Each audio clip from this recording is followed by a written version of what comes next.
Today we are going to talk about something that many English learners struggle with: how to start conversations in English.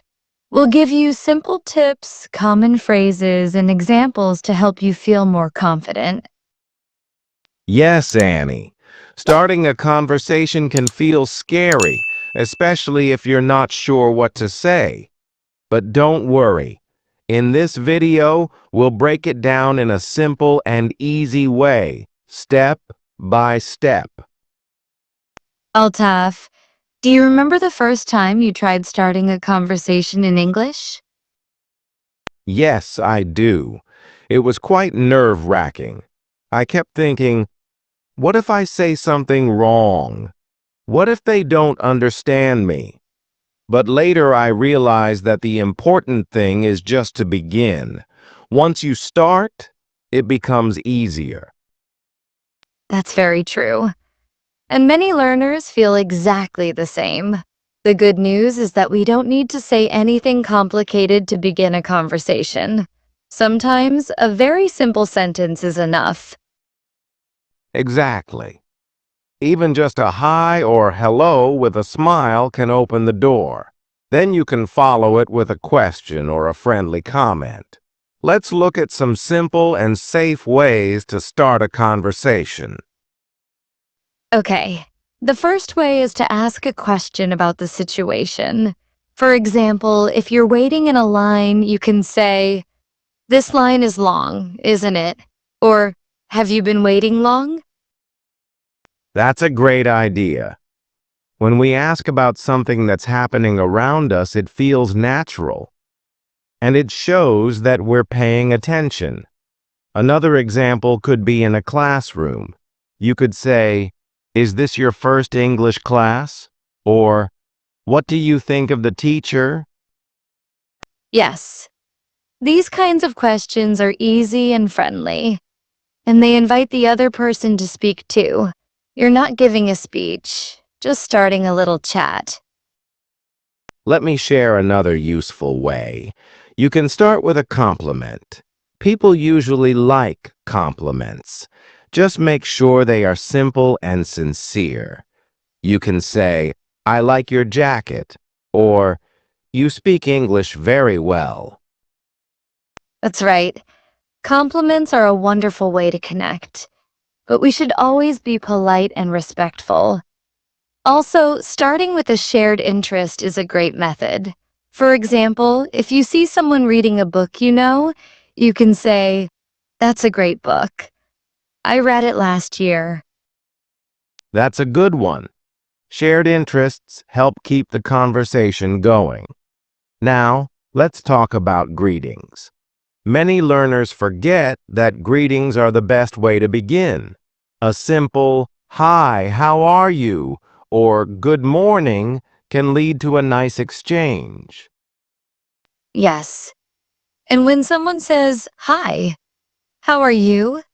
you can reply with something like, "I'm good, thank you. And you?"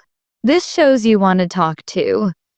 A conversation is like a ping pong game. You have to respond and return the question sometimes. I like that example. Ping pong.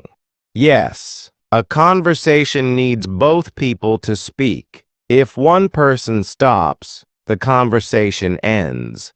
So, don't be afraid to ask a follow-up question. For example, if someone says, "I work in a hospital," you can ask, "Oh, really? What do you do there?" That's how we show interest. Asking follow-up questions keeps the conversation alive. And remember, it's okay if your grammar is not perfect. People care more about your attitude than your grammar. Very true. Your smile, your eye contact, your tone. These things matter a lot. Let's now practice a few examples of starting conversations in real life. Good idea. Let's say we're at a bus stop. I'll start. "Hi, do you know what time the next bus is coming?" I think it should be here in 10 minutes. Do you take this bus often? Yes, I take it every morning. I'm going to college. What about you? I'm going to work. My office is in the city center. Nice.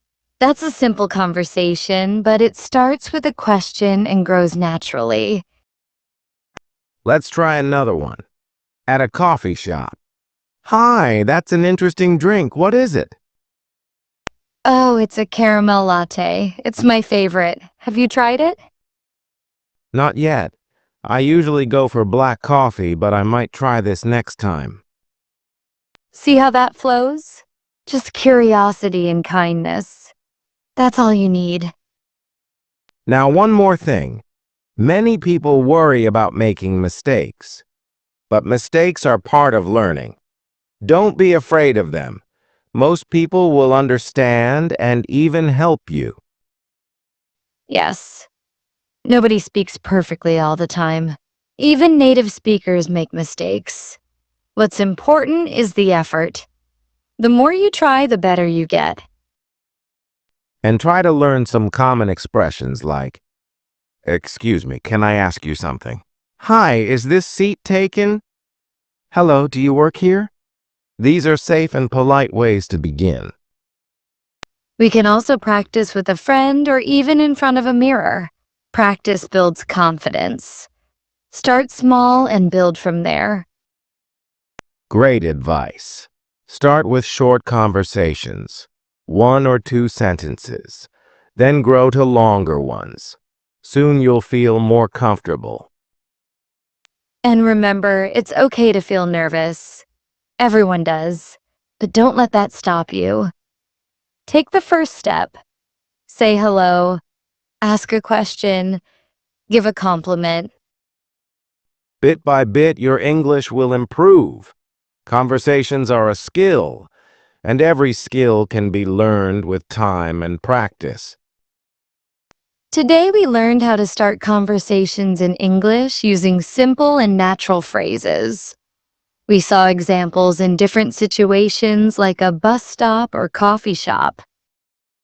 We also learned that greetings, compliments, and questions about the situation or shared interests are good ways to begin a talk, and we should not be afraid of making mistakes.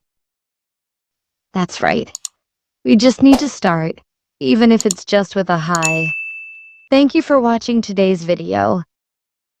Keep practicing, keep learning. This is Altaf.